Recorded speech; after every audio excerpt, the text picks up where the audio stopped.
coverage ko? Magandang tanong. Pero, ang dapat nating malaman ay kung magkano ba talaga ang kailangan mong insurance. Parang pagsasaing ng bigas. Kung isa o dalawa lang kayong kakain, sapat na yung isang takal at isang maliit na kaldero. Pero ang tanong ay, paano kung 5 o 6 kayong kakain? Sapat pa ba yung isang takal ng bigas? Siyempre, hindi na. Kailangan mo na ng mas maraming takal ng bigas at mas malaking kaldero para sasapat sa lahat. Ganon din sa insurance. Hindi dahil may insurance ka na, ibig sabihin, sapat na agad ito para sa pangangailangan ng pamilya mo. Ang tanong ay, sapat ba ang coverage mo kung may mangyari sa iyo bukas? May tinatawag tayong DIME method. D stands for Death and Funeral Expenses. I for Income Replacement. Magkano nga ba yung kailangan ng pamilya mo kapag nawala ka? M for Mortgage Balance. Kung may bahay kayo at may mga natitira pang kailangang bayaran sa bahay. And E for education. May mga anak ba na kailangang makatapos ng pag-aaral?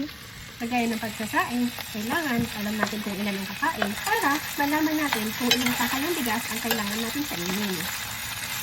Sa insurance, kailangan alam natin kung gaano kalaki ang responsibilidad natin para malaman natin kung gaano kalaki protection ang kailangan natin bilhin.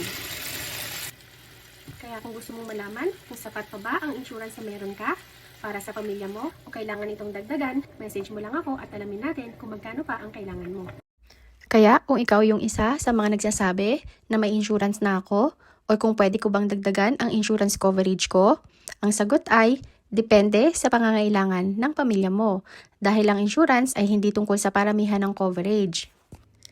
It is about having the right amount of coverage that can provide protection, security, and peace of mind for the people you love most. As the Bible reminds us, but if anyone does not provide for his relatives, and especially for the members of his household, he has denied the faith and is worse than an unbeliever. As parents and providers, one of the greatest ways we can care for our families is by preparing for the things we cannot control.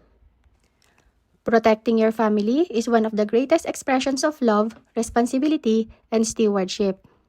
Comment down below or send me a message if you want a free insurance needs analysis for your family para malaman natin kung sakto o kailangan ng dagdagan ang insurance coverage mo.